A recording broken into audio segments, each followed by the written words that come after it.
Mr. Sandman, bring me a dream. Hey, y'all come on in. It's good to see you. Our friend Doug Lane sent us some of the real Aventus last week, and we put it next to Executive Man, and we were floored how close they were. So we thought it might be fun to do an episode where we order actual extracts of Tom Ford's Lost Cherry, Tom Ford's Tobacco Vanille, and Green Irish Tweed by Creed, the three most ubiquitously duped and homaged scents in our collection, and compare and contrast them on today's episode. No bumpers, no monkey business. We're just going to let you know what qualities of each one of those originals can be found in each one of these shaving products. And we are so excited to get our noses on the originals for the very first time. Welcome to the Frag episode. It's a beautiful morning with the Barbershop Duet. Hi, I'm Marcus Klinger with Klinger Vocal Studio. And I'm Sarah Vincent with Sarah Vincent Virtual Pilates. But on Wednesdays and Saturdays. We are the Barbershop Duet. Hey, y'all come on in. Thank you for finding our little barbershop. If you happen to be here during one of the live premieres, why, come on in the live chat. Meet the Whiff Pack, a cool group of folks from all over the world hanging out, and they'd love to meet you too. They would. And instead of a mention, we're just going to dive right on in. So let's review and do Aventus again. So This is the actual extract. This is from Micro Perfumes. Here we go. Ooh, and compare that to Executive Man. Y'all, for me, I didn't think dupes got this close. I can barely tell the difference. What about you? No, I'm with it. It's funny. I took a whiff of that, and my brain immediately showed me the blue of this label. Right. So obviously, it's a good match. Maybe 5% difference now between most of the homages in our cabinet and the original stuff. So I am so excited to open this and discover what we don't know about these scents that are surrounding us on the piano. This comes from Scent Split. Y'all, an awesome website. Came through FedEx, and this is how it came. Hopefully, everything survived. All right, take them out. What do you see? Let's see. Do we get a note? I don't think they're in like the wet shaving one. No, there's no note. We did get a sticker. Oh, hey! All right, I'm curious. They have different sizes. You can get a 1 milliliter sample, a 2 milliliter spray bottle, and a 5 milliliter spray bottle. I'm curious how big these are. Oh, that's a nice size. All right, y'all, here's how they look. They're labeled. Here is Lost Cherry. I need my glasses. And then we've got Green Irish Tweed from Creed. And then, hopefully they're folks. Oh, I forgot you got this one. This is your LaMail. I wore that in high school. Is that who we're starting with? Y'all, Haverford is probably one of my top 5 EDTs that I have from Sterling Soap Company, and I am so excited to explore the original Tobacco Vanille because the dupes that I have from Dossier and Barrett are quite different from Haverford. These have a more of a lightness in the middle somehow, not quite as strong or spicy a scent as Haverford has in the middle, and it's not intensity. There's different spices in this one. So I'm really curious to see if that little hole that my nose finds is in the original or not. Are you ready to take this in? Yeah. Okay, here we go. See. I'm excited. We often wonder if like it's the dry down phases that some of the other dupe houses that they can kind of catch those little portions. So I've already got a whiff a little bit. Oh, I see. It is there. It is there. That little looseness in the middle that Haverford doesn't have. This does. What do you get? Okay, my brain is like, okay, this smells like all 3 of those over there are parts of this for sure. Right. So I get how they're connected to this. It's interesting. This stays in the mid chunk of the whiff for me a little bit more. Right. Like Haverford goes a little darker at the end and kind of throughout. Yeah. This in the middle chunk, there's that kind of powdery, fresh sweetness that stays much more the vanilla kind of side. Right. Yes, it stays lighter. Oh, I get it. I get it. One of the things about the original colognes that I've had growing up is from the moment the juice leaves the atomizer, you are surrounded by that original scent. Sometimes if they're duped, they almost have to like come together on the dry down before I really get that sense. I think I'm getting more of that almost tobacco side in the middle. Oh. Like there's less of the sweetness that stays through the whiff. Yes, it's sweeter. It does not go as dark as Haverford for sure. In fact, let me grab Haverford. Would you spray a little of that on one of our cards, Let's do a little spritzy here. I feel very fancy. There we go. As I spray meat. Yeah. All right, what do we got here? Oh. You know, I am still shocked how similar these are. Y'all, Sterling did well on this. I mean, for the price point, you wouldn't guess that this was only like $20. Right. You know, compared to that. A little spicier, a little more masculine in the middle, a little darker. Doesn't go anywhere near as dark as the A&E version. Y'all, so let's start here. This one by Peter Chikalas, A&E's Vanille de Tabac. digs into that spicy center. This leaves the original quite a bit, and we knew that going in. Wow, do you smell that thing in the middle? It's almost like a stony sense. Oh, yeah, I'd agree. Right? Like, there's almost like an international thing or something happening with this one. There's just something like a little oriental wood, or like there's something in the middle that is slightly different. Not as sweet there. But you can dive into the spices here in a lovely way. If you need a masculine tobacco vanille, that is your pony. It's still clean, though, which is always so different because we keep talking about sweets and darks, but there is still something clean happening here. And I think Haverford and tobacco might be the same oil. Smell that and see what you think. We'll see. Super close, right? There's something a little more, I want to say like green in here, like a wet tobacco leaf thing. Trade me, hold on a second. Oh, yeah, it's not the same. It is a little bit different. I do get that. A little bit more of the vanilla in this. It's funny. They're all super close to now that we know the OG whiff, but they all have different characteristics. So when you smell this one, you can see how these are all like, you know, the lineage below, and they all have different aspects that stay with it or in the dry down. Different things are happening, but this has a fun characteristic that still has that higher tier Creed stamp on it. Right. This is a little gentler than Haverford, maybe. Yes. But y'all, look at my face.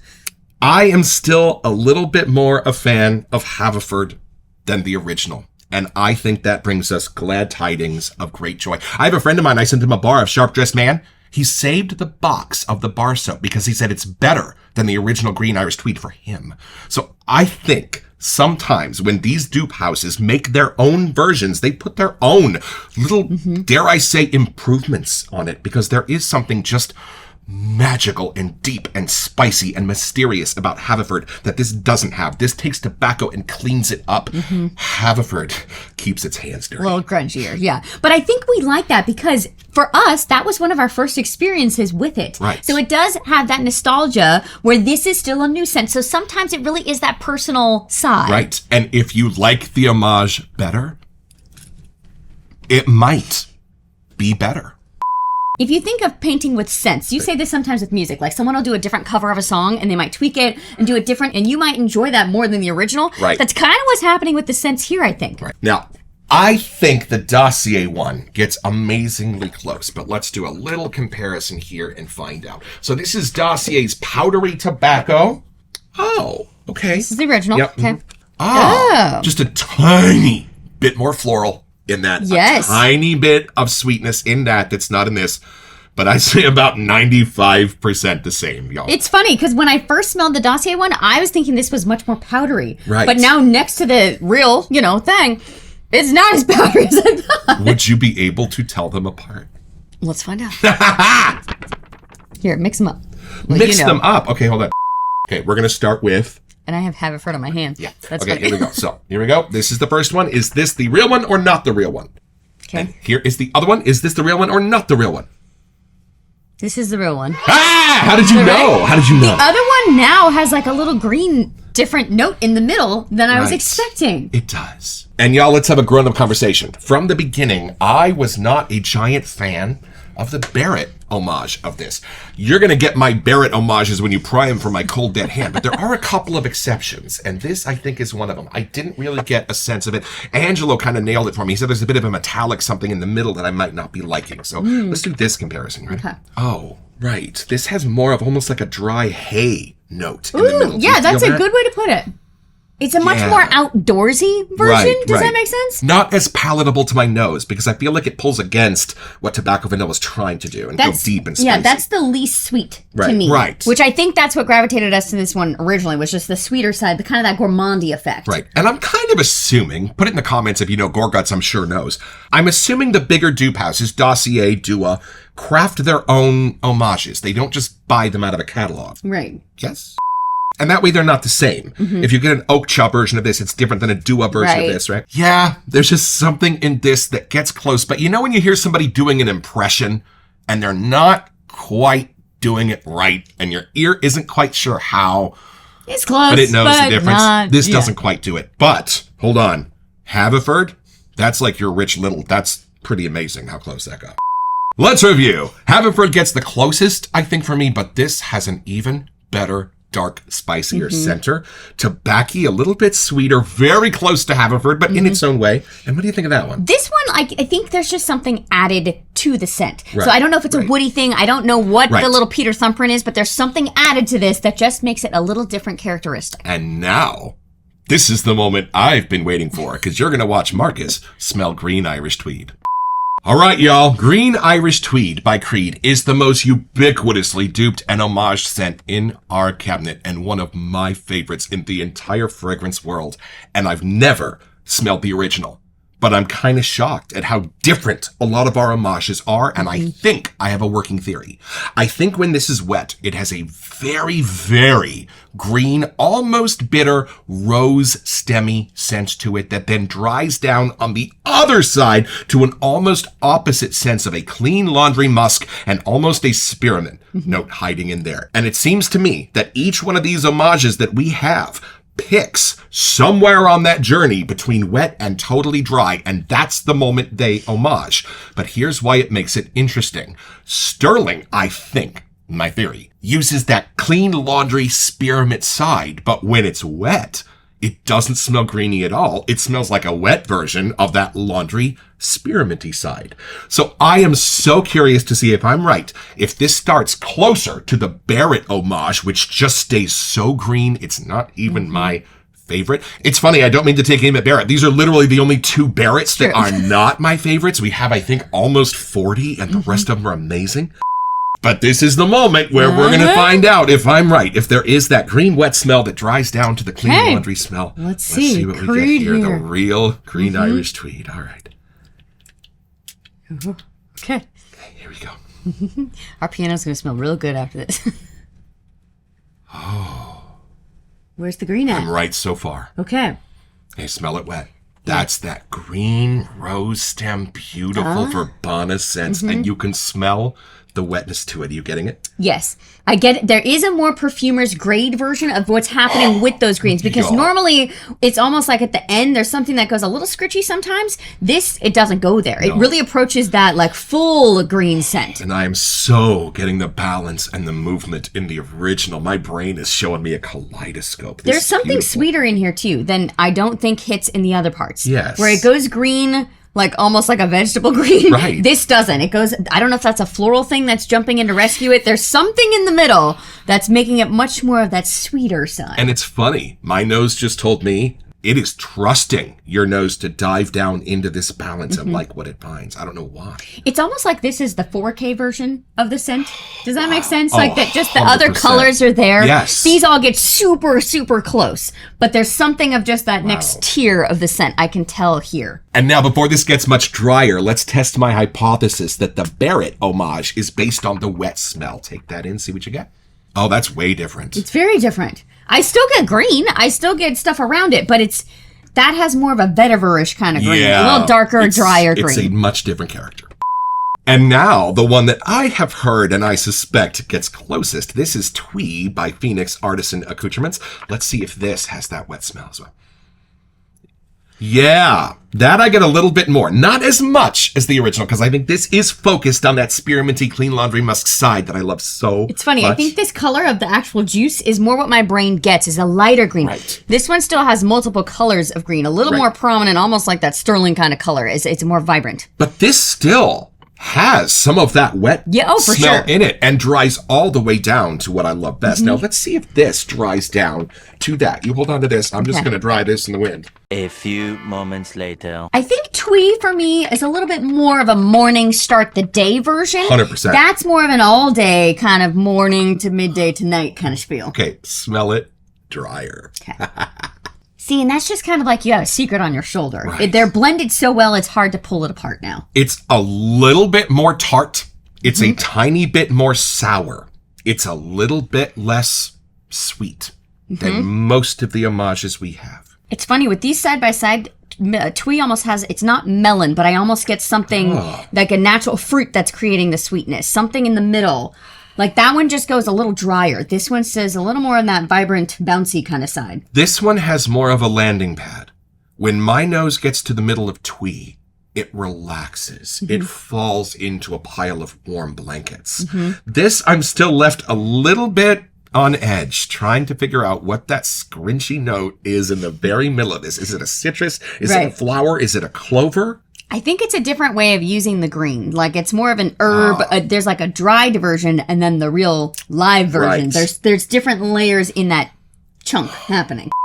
There's nothing pokey in it. I know we talk about that a lot, but if you wore this, there's nothing in it, you'd get tired of it throughout the day. And the drier it gets, the less pokey it gets. That little mysterious wetness in the middle does go away, I think, over time. But that might just be a different perfumer's grade that's harder to repeat. Like, what these all have are their fun versions of it. Like, there's different phases of the dry down that I think we're getting in what most of these shave subs get close to. And there is proprietary technology, so these cannot be backwards engineered with mass spectrometers as easily as you would think. They hide the secrets inside the molecules. And now, for me, the most trusty homage. The one I know best, the one I love best, the one my nose craves. Sharp Dressed Man by Sterling Soap Company. Let's see where this goes. And y'all, Frozen Tuxedo, I just can't lay off of that one. I've been going back to that for a shave once a week. Okay, here we go. Oh, there is some formidable difference between Sharp Dressed Man and Green Irish Tweed.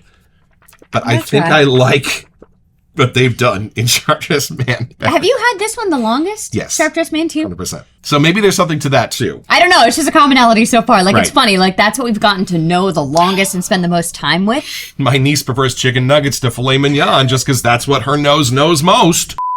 It's interesting. There's something in Sharp Dress that is different than all the others. I can't figure out what it is, but there's something different. They're all in the same kind of lane, but there's something different. It's just as sweet, maybe even a little bit sweeter, but it doesn't do it with the sweet. It does it with the herbs. It does it with something in the middle. It's funny, when you smell them both, the differences really jump out. There's almost like a powdery portion of Green Irish Tweed that I'm getting now that I wasn't earlier.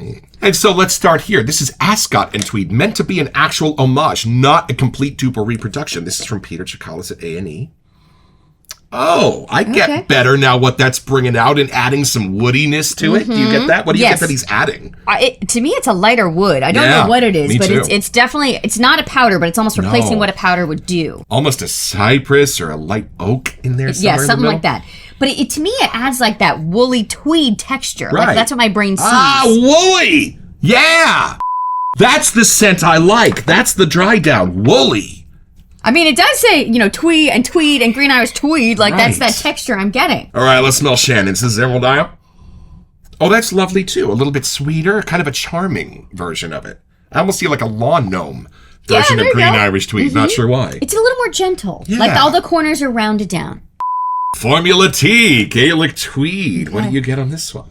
Oh, there's something, I think the citrus is a little more vocal there. I get more of a brick. Is that what it is? Sense in this, a drier, stony sense in this. That's nice. Yeah, actually you're right. I'm much more outdoors. Like, it's almost like there's dew outside. And there's a different floral, almost a lilac or something I find in this. Yep. Because I picture more like a white color when I smell that one. This is wet shaving products, y'all. Very nice. Emerald Fields. We just reviewed this not long ago. All right, take it in. I love the subtle green color. How's it the same? There's a more powdery sweet here. Like, the green spice side is a little turned down, I think. Right. And none of these have that little sour note that I find in the middle of this. I think it's somewhere where the lemon is meeting the floral, but there is. And it's lovely. It's delightful, but it's real. And where they're meeting, there's a tiny bit of a clash at the very center of this. But I think that might be why it has endured. It's beautiful. I mean, this is our first whiff of it, too. I'm curious to give us like another day and hang out with this one, where that would actually sit. But I think we're just noticing it because it is what's different. But I like this, and I find that this is close to Tweed. We will do that next, because it gives my nose a landing pad. With the actual Green Irish Tweed, I find my nose kind of stuck in the middle with you, trying to find where it's going to land. Trying to find the sweetest, most comforting spot where my nose can just sit. And it has trouble finding it in the original. It doesn't in this. Let's compare it to Tweed. Okay. See, this is what I mean by the artisans finding the best place in that dry down and focusing on that moment. That's the part of Green Irish Tweed I love the best, is Tweed from PAA. Yeah, there's something in there. It's like a white floral sweet not quite melony, but citrusy something in there, like a mandarin. I don't know. There's something in the middle that makes it a little more palatable. Like, I think anyone you walk by wearing that, there's nothing too overblown in the green department. Right. I do feel like the reason you go back to Sharp Dressed Man, not just because of the nostalgia of it, but there's something in it that hits the Marcus clean side. There's like the almost spearminty, but not. Like, that's how you normally explain it. And there's something about that just speaks to his soul, I think. They've turned up the mint. They've turned up the clean laundry. What's not to love? And y'all, there are a lot of guys in the wet shaving world that I have talked to that have such a soft spot in their soul for Sharp Dressed Man. It's okay, I'm going to say it. This is probably the most different from Green Irish Tweed that we have. But for me, this is the most trusty. And for me, this is one of the two that I love absolutely the best. So continuing on with our hypothesis, if it's not duped exactly, that's okay. It might be duped better. I don't know about you, but I didn't really start to discover what the frag world could do until we shot this episode, Found Cherry. What do you think of Tom Ford's Lost Cherry homages that we know? It's funny because this was the first time that we really had like a fruit, but done not in a fruity way. It was done in a whole new perfumer grade kind of a thing. So we did not know what to expect. But I do remember this episode because we were just so floored that that's what cherry could inspire. Like something on this level. The depths of it, the darker, it's not just the tart cherry. It's not the candy scratch and sniff thing. No. It's a whole new different lane here. And there are crazy nooks and crannies in this. When Melinda smells it, she smells plastic. Of course, she works at Tap Plastics, but there's a fun nostalgic side to me because it's cherry, just my childhood fun kind of stuff. But then the fact that it can mature and become such a perfumer's grade of a scent blew our minds. And I think some work has been done on the dupes of Lost Cherry perfume worldwide, because when I smell Ambry Cherry from Dossier, which we got in a couple of days ago, and I smell Dark Cherry from Barrett, I don't think I can tell the difference. These are both amazing. These are both insanely close. So I think I know what I'm going to get when I open this, but let's find out. Let's actually do these first. Okay. Yeah, so hold on a second. Here's Dark Cherry. I'll spray this one. Oh, they are a little different. These are not the same. This is more like a syrupy approach. Like it's a sweeter. Right. This is more compact. Cherry. This is closer together in these scent notes. Those are a bit more spread out. It's funny because that's called dark cherry, but I was going to say the ambery cherry is actually darker to me than dark cherry. Yeah, this has some more of the darker spices in it. I can tell there's more room in between the scent notes and the Dossier version. Right. The cherry's a little more plump, like there's a little more juiciness to the cherry. Right. Well, it's a little bit more real. Yeah. Sometimes I say that Lost Cherry and Bitter Peach are almost man-made versions of those scents somehow. That's a little bit more natural. Yeah, I think dark cherry is a little sweeter than ambery cherry. So now... Moment of truth here. So the moment we've been waiting for. Let's smell the real juice. Lost Do you have its cherry. card? Here we go. First time you wake up the atomizers, you gotta give it a second. You go first. Oh, me first. This was the most expensive by a third. Oh. Yeah? Okay, this is a different side of the cherry. Yeah? Wait a minute. What? I thought they'd be the same. No. What?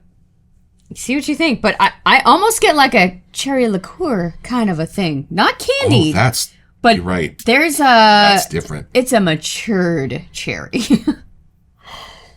Yeah, that's the real one. Oh. Does that make sense, though? Like, there's age that has happened to the cherry to get its finest qualities. The dupes are bossy. Yeah. Look at my face. The dupes of Lost Cherry are super bossy and loud singers. And loud singers are fine, but if the nose isn't open, loud singers can get a little pretty fast. I don't know how. Right? But it's got all of the character, all of the personality without that initial attack, if you know what I mean. Just, it's ultra smooth. That's a good word. It's funny, though. There's in Lost Cherry, I actually get a lot more of a tobacco. Yes, me too. Vanilla kind of thing. Something in the middle. I can actually sense vanilla. Right? I can actually sense fruity notes inside underneath the cherry. You won't get cavities with this one. It's nothing about it is like I don't want to say a fake sweet, but it's taken age to get the cherry to smell like this. Right. I feel like whatever chemistry this is got close enough where everybody was just like, we're not going to get any closer than that. We nailed it. That's the molecule. But it is a little different from this. Maybe 15, 20%. But different. Again, if we go back to the price that we paid for these compared to that, right. they are darn close without having to get your full wallet out. Right. But I do get why that's the OG. It's funny. I spent the morning mixing music, and sometimes when you turn down the singer, that doesn't exactly do it because the other instruments encroach on those frequencies. Doesn't work. So I can tell that in the homages, they would have liked to have turned down the cherry a little. They just can't without the important parts of it being lost among the other set notes. Yeah. But what they've done over at the House of Tom Ford is figure out a way for that cherry to sit perfectly, subtly in the balance without having to be the first thing that jumps on you. And why that's amazing is your nose doesn't immediately get it as cherry the way it does in the homages. It gets it as magic. And then your brain goes, what? Let's figure out what that is. This might be the winner of the three originals. No wonder it was $30 for 2 milliliters. But this is more, you can tell, if I had any of those in front of my nose, I think I would know immediately that that was the original. Right. Now, here's the big question. If you were wearing the dossier version, would you know as the day went on, as you caught wisps of yourself, would you be constantly reminded, oh, right, it's the dupe. Oh, right, it's the dupe. Because for me, I don't think I would. For me, I think I would have the same sense as the day went on. I don't think I would know which one I was wearing. I think the ambery cherry, the dossier one, that powdery note is really connecting to what I'm getting here. That's more the vanilla thing. Right. That is the closer version. I think as the day wears on, and as this one aged, even when we had it down the other day, it still approaches the sweet line without getting too sweet. Right. So Lost Cherry is just right above that. The sweetness is much more subtle. The other dark cherry for me stays sweet and screams that bright red cherry the whole time. Right. But if you like that, you're going to like this one better. And you know what? It's funny how close Bound Cherry gets. Smell that. We still need to get the splash. That's funny. That might even be closer than the Barrett one. I think for Lost Cherry, I can see we would use that for very special occasions. The real juice. The real. Right. And for a little bonus footage today, I actually got a little sample of Jean-Paul Gaultier's Le Mail. Don't worry, this is only $5, but this is what I wore in college. I used to get it at Sephora, and we do have Prom King by Summer Break. So for me, this has a little bit of a funkiness to it. Wait a minute. That I love. I love that they added that. I think this is a little bit too clean a scent. Okay. I love what they did, but here we go. You can experience what I smelled like in 1997. Does that smell like you remember? That's absolutely the juice. And the homages don't come close, but I love what this one does with it. I could see you wearing this, actually. This does fit. Smell the mintiness in that. Yes, but it's like a blue mint. I don't know how that's possible. Yeah, and we ended up getting the splash for this, and there's something in it that it makes me feel like it has a fun throwback. I don't know. What do you think the moral of this story is today? Well, it's interesting because we got into this whole thing because of the shave soaps. And they have led us to find very cool, even perfume houses and things we had no idea about. We both grew up in theater and stuff, so we weren't in the big frags. We couldn't wear it on stage. We couldn't wear it to class. Couldn't afford it.